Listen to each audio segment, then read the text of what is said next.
Aloha, this is Professor Porter. This is the Federal Rules of Evidence. This is Rule 401 having to do with relevance. And 401 is the test for relevance. 402 is kind of a meaningless rule that says irrelevant evidence is not going to be admissible and relevant evidence is admissible at trial. But the test for relevance is spelled out in 401. And in addition to going through the parts of this rule and breaking down the parts of this rule, and here it is for the test, we're going to talk about how you frame your arguments as opponent and proponent under these rules and a way to outline for the class under each rule. So as I do with every rule, I start out most evidence classes when I teach this. I start with relevance. Relevance is foundational. It's the first rule. We talk about it in several of these videos.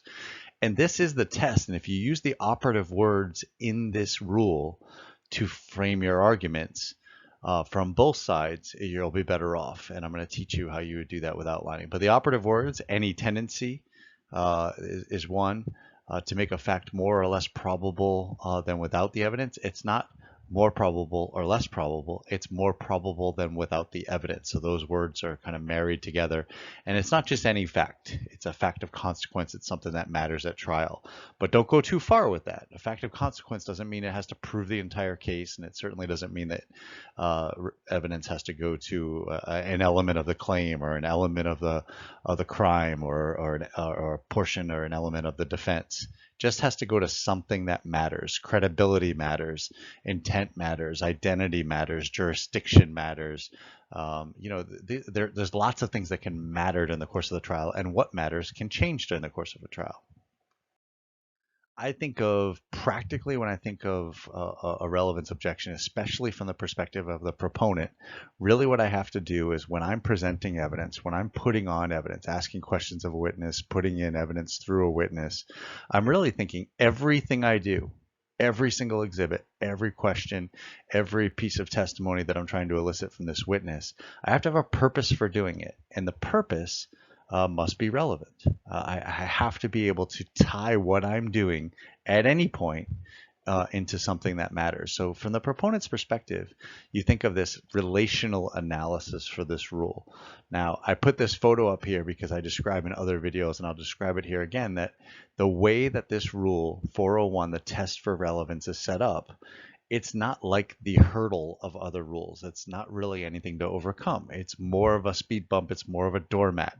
As long as when that opponent throws the flag, the relevance flag, and says objection relevance or objection irrelevant during trial, and the parties make their way over to sidebar and they're having their evidentiary discussion, really what I have to do as the proponent is I have to relate. I have to come up with this relational analysis. And what am I relating?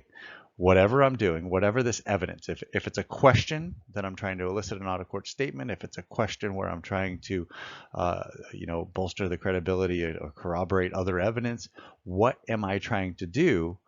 And that must be connected up to something that matters at trial. And the shorthand version that we use when we're actually at trial is we'd say the evidence, whatever it is, goes to. So you'll hear, if you were listening in on a real trial, especially the evidentiary discussions in a real trial, objection irrelevant. Your Honor, as proponent, make my way to sidebar. Your Honor, this goes to identity. This goes to the mental state of the defendant. This goes to the witness's credibility. And really what that shorthand, this goes to, means is the evidence, what I'm doing right now, what the proponent is trying to do, goes to, is related to something that matters. And of course, all it has to have is some tendency, and all it has to have is to make it more probable than it would be without it. Are we better off without it? It doesn't have to carry the day. It doesn't have to win the case. It doesn't have to prove an element of the claim, crime, or defense. Just has to move the ball forward in some way. That's why it's a speed bump. That's why it's a doormat of a rule. So what I would do throughout my entire outline with every one of these rules of evidence is I would frame it from the perspective of the two sides in an evidentiary discussion, the proponent and the opponent. And I would just create these little mad libs of using these operative words that we've discussed. How would I make my argument as the opponent? And I'll submit to you, it really comes down to there's only a narrow set of ways with fill in the blanks.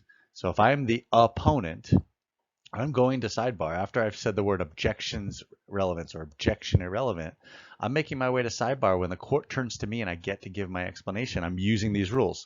Your Honor, this evidence, this question that the proponent was asking, this document that the proponent was trying to put in through the witness, this evidence is not relevant because especially if you're making your evidentiary arguments, you need reasoning, you need the why, you need the word because. It has no tendency, because any tendency wins under the rule. If I'm the opponent and I'm trying to knock it out, no tendency to make any fact of consequence more or less probable than it would be without that evidence. So it's basically this thing they're trying to do has no connection to anything that matters in this trial. That's the only way you can win a relevance objection. And of course, you'll offer that conclusion of what the court should do with the objection and with the evidence. Therefore, Your Honor, sustain the objection and exclude the evidence. That's the framework. That's the Mad Lib of what an opponent has to do under relevance. And you can do this for almost every rule if you're creating your outline. Conversely, the proponent, once you disengage from the witness examination, you are the one up presenting, putting on evidence, you make your way over to sidebar because your opponent has objected. You get over there and you too have things to say using these same operative words. Don't take on more of an obligation than you need to. Your Honor, this evidence, whatever I was trying to do, the testimony I was trying to elicit, the document I was trying to put in evidence, is relevant because, same thing, need reasoning, going to use the operative words. It has some tendency, because any tendency wins, so it has some tendency to make a fact and point to something. Does it go to intent? Does it go to identity? Does it go to credibility? Does it go to something that matters in this trial? And it makes it more likely that it would be without that evidence, more probable than it would be without that evidence. And spend some time and say why that fact matters, why identity matters. And then you're going to overcome. And your conclusion language is, therefore, overrule the opponent's objection, their relevance objection, and allow this evidence in, admit this evidence if it's a document. So those are the two Mad Libs. Those are the two sides of an evidentiary discussion. And I have it oriented this way in my notes because it doesn't change. Insert the next relevance problem, insert the next evidentiary debate that involves a relevance objection.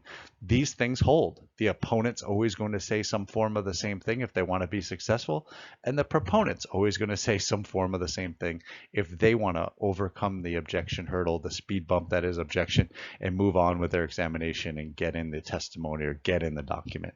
Try to hold and try to outline the rules this way. What would each side say using the operative words of the rule?